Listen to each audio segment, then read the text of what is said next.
లేకపోతే పడక అయిపోతుంది అలాగని చెప్పేసి ఫోన్ చేసినాడే. మనం టెండర్ అయిపోయిన తర్వాత బయట 3 నెలలుగా 4 నెలలు ఉండిపోయినా సరే ఎటువంటి ప్రజలు ఉండట్ లేకుండా మేనేజ్మెంట్ సీని వాళ్ళకి ఏమయ్యారు అనేది కూడా డిపార్ట్మెంట్ లో మేనేజర్ ఎవరు పిలిచే బాబడు బాలేదు. అదంతా ఒకే స్టీల్ ప్లాంట్ లో చాలా ప్రమాదకరమైన ప్రదేశాల్లో ఎస్టీడీ వర్కర్లు పనిచేస్తున్నారు. ఎస్టీడీ వాళ్ళకి గుర్తింపు లేకుండా కూడా పోయింది. టెండర్ అయిపోయినట్టే టెండర్ లోపలికి వస్తామో లేదా అనేది భయంకరమైన పరిస్థితుల్లో కూడా ఉన్నాం. ఇప్పుడు వరకు ఒకే ఈ రోజు ప్లాంట్ లో ఉన్న పరిస్థితి కార్మికుల తాలూకు పరిస్థితి ఒకే అయిపోయింది. ఏంటి ఈ రోజు టెండర్ 2 సంవత్సరాల టెండర్ వచ్చింది, పర్లేదురా బాబు 2 సంవత్సరాల వరకు మనకి ఇబ్బంది లేదు అలాగని చెప్పేసి అనుకున్నాం. ఈ 2 సంవత్సరాలు అయిపోయిన తర్వాత ఈ రోజు పరిస్థితి ఎలా ఉంది? టెండర్ లో పిలిచారు, టెండర్ లో పిలిచిన తర్వాత ఆ ఇళ్ల మైనస్ వచ్చేసిన తర్వాత ఆ మైనస్ కోడ్ ఎవరికి కోడ్ చేయకుండా ఎవరు ముందుకు వచ్చేది లేదు.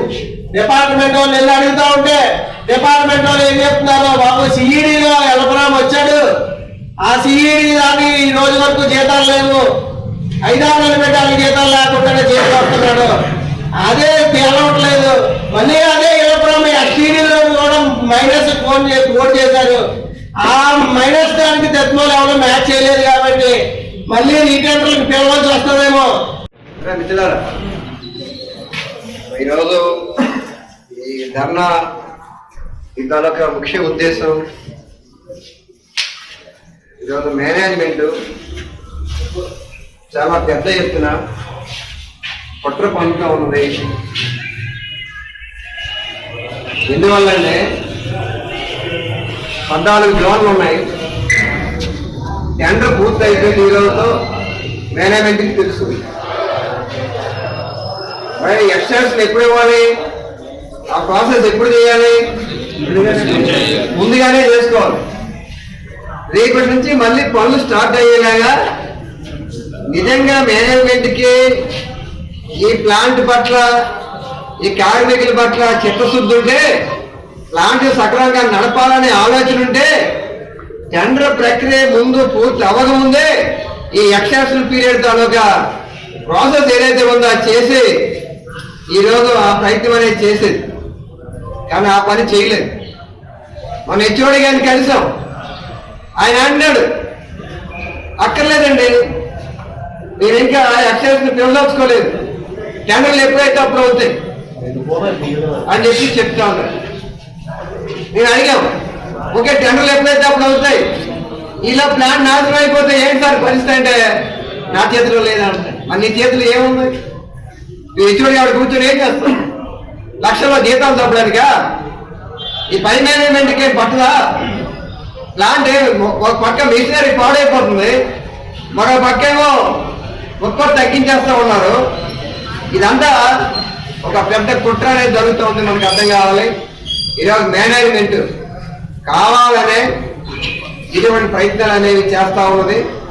దేనికోసం అంటే ఢిల్లీ పెద్దలు మెప్పించడానికి ఇదిగో స్టీల్ ప్లాంట్ లో మేము ఇంత మిగిలించాం, ఈ టెండర్ లేట్ చేసాం, ఇంత డబ్బులు మిగిలి అని చెప్పుకోవడం కోసం ఈరోజు అటువంటి ప్రయత్నం చేస్తా ఉన్నారు.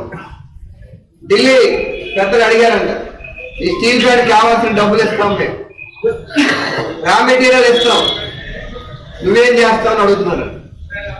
అంటే అర్థం ఏంటి? నువ్వేం చేస్తున్నావు అంటే ఏం చేయాలి? మేనేజ్మెంట్ మ్యాన్ పవర్ తగ్గించాలి, 130% మ్యాన్ పవర్ తగ్గించాలని చెప్పేసి అక్కడ ప్రయత్నాలు జరుగుతూ ఉన్నాయి. ఈ 7.3 మిలియన్ టన్నులకి 9,510 మంది కాంట్రాక్ట్ కార్మికులు ఉన్నారట. మరో 9,000 మంది పర్మనెంట్ ఎంప్లాయీస్ ఎగ్జిక్యూటివ్ లో కలిపి ఈ స్టీల్ ప్లాంట్ లో ఉన్నారట. ఇప్పుడు 14,000 మంది మనం ఉన్నాం. మరో 13,000 మంది పర్మనెంట్ ఎంప్లాయీస్ ఎగ్జిక్యూటివ్ లో ఉన్నారు. కాబట్టి 30% అంటే దాదాపు 4,000 మంది కాంట్రాక్ట్ లేబర్ని తగ్గించడం కోసం ఈరోజు ఒక పెద్ద ప్రయత్నం అనేది జరుగుతుంది. దీన్ని మనం ఐక్యంగా తిప్పికొట్టాలి. పోరాటం ద్వారానే దీన్ని మనం సాధించుకోవాలి. రాబో రోజుల్లో పెద్ద ఎత్తున మనం ఈ పోరాటాన్ని తీవ్రతరం చేయకపోతే ఖచ్చితంగా మన ఉపాధి ప్రమాదం వాటిల్ని పరిస్థితి అనేది ఉన్నది. దానికి ఉదాహరణ ఈరోజు ఎస్టీ డిపార్ట్మెంట్ తాలూకా కార్యక్రమం. మనం హెచ్ఓడి గారికి చెప్పాం, మీరు కనుక అన్ని జోన్లు ఎక్స్టెన్షన్ తీసుకొని ఇంటర్లో టెండర్ ప్రక్రియ పూర్తి చేయకపోతే ఖచ్చితంగా మీరు పెద్ద ఎత్తున ఆందోళన చేస్తామని చెప్పేసి మనం చెప్పిన తర్వాత వాళ్ళ వైఖరిలో కొంత మార్పు వచ్చి 4 జోన్లు అన్నోళ్ళు కాస్త 10 జోన్లకి వెళ్ళారు, 12 జోన్లకి వెళ్ళారు. ఇంకా 2 జోన్లు ఉన్నాయి. ఆ 2 జోన్లు ఏం పాపం చేశారు, వాళ్ళు కూడా చెయ్యాలి.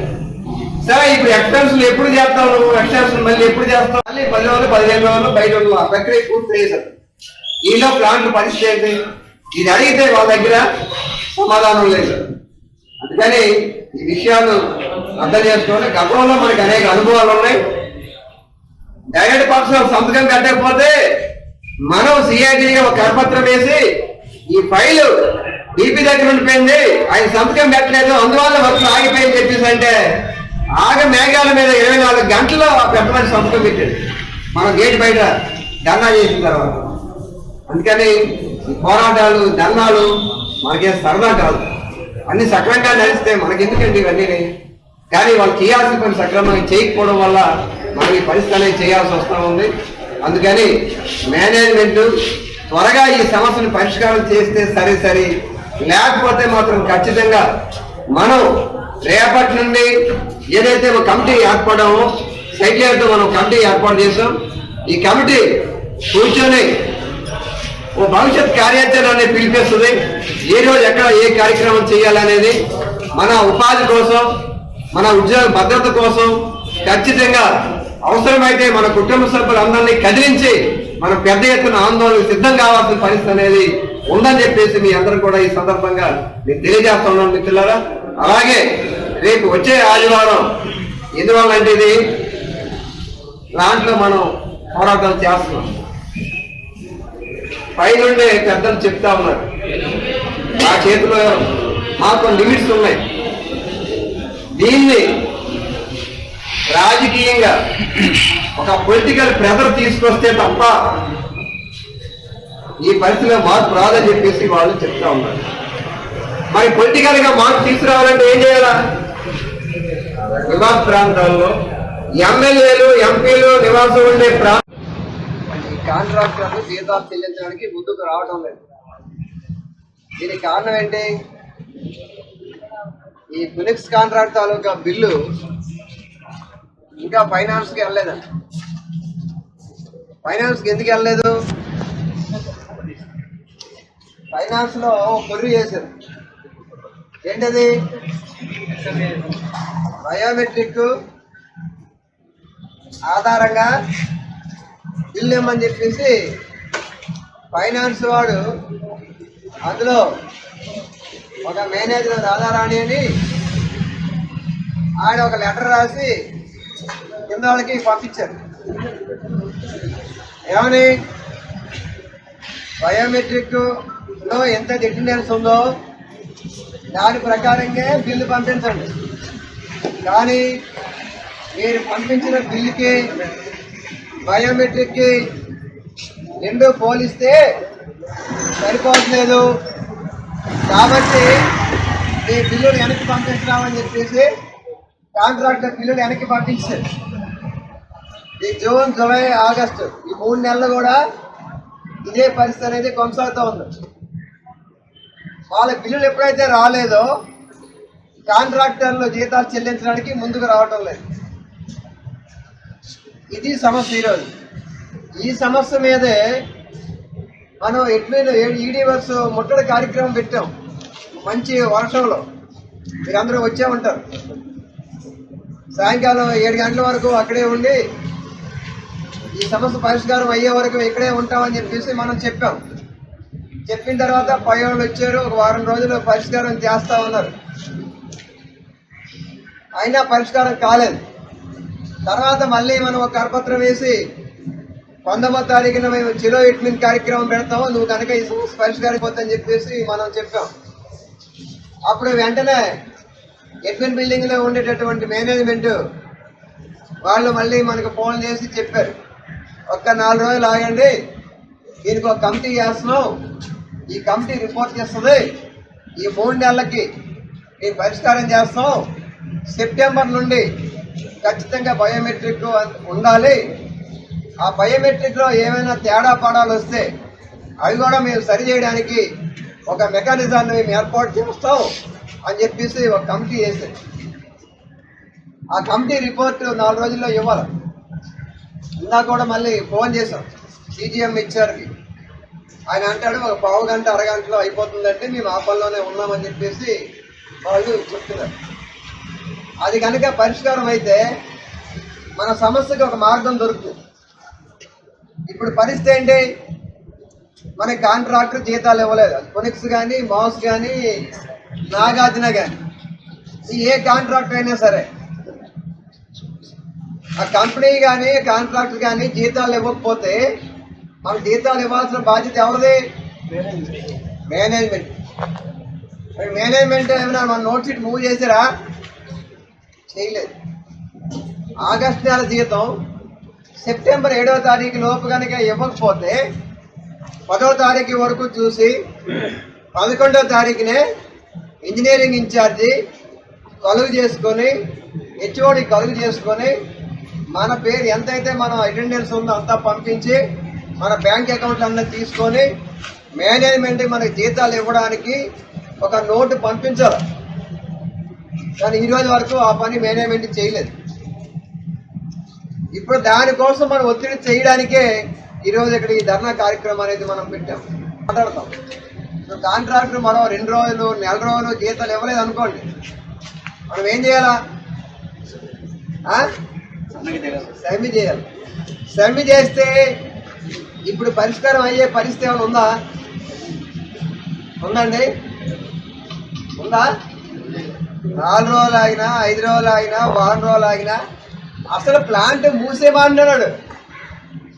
ఈ ప్లాంట్ నడక్కర్లేదు. ఇప్పుడు ప్లాంట్ నడిపించే మేనేజ్మెంట్ పైన లేదండి.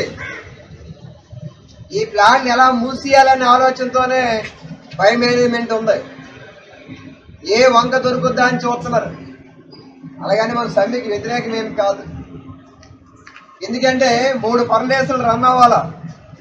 ఎన్ని రన్ అవుతున్నాయి? రా మెటీరియల్ లేదు, ప్రొడక్షన్ తగ్గించారు. అందుకని ఇది మనకి అనుకూలమైన సమయం కావాలి. అందుకే మనం ఆలోచిస్తున్నాం. మనకి జీతం రావాలా. మన రావాల్సిన జీతం ఎలా రప్పించుకోవాలి? కాంట్రాక్టర్ ఇవ్వకపోతే మేనేజ్మెంట్ ఇస్తారు. ఇప్పుడు మేనేజ్మెంట్ జీతం మనం తెచ్చుకోవడం కోసం ప్రయత్నం చేయాలా? మనం పని ఆపేసి మన జీతం కూడా నష్టపోవాలా? 4 రోజులు 5 రోజులు ఆపేమనుకోండి, ఆగిన రోజులు జీతాలు వస్తాయా రావు? రావు. మనం ఈరోజు హెచ్ఓడి దగ్గర కార్యక్రమం తీసుకోవడం జరిగింది. ఈరోజు హెచ్ఓడి కార్యక్రమం అయిన తర్వాత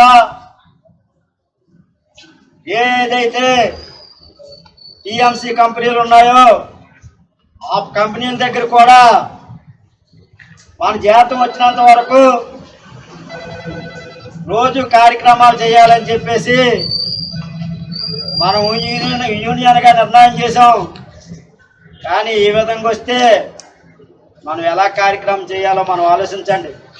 ఇంత పెద్ద కంపెనీ మీద ఒత్తిడి తీసుకురావాలంటే, ఈ యాజమాన్యం మీద ఒత్తిడి తీసుకురావాలంటే మరింత పెద్ద ఎత్తున మనం అందరినీ కదిలేటట్టుగా ఉంటేనే మన సమస్యలు క్లియర్ అవుతాయి తప్ప ఏదో ఇలాగ అరాకొరా వస్తే మన సమస్యలు క్లియర్ అయ్యే పరిస్థితి లేదు. మనం అందరం కూడా Welcome to our YouTube channel. Don't forget to like, subscribe and share the videos.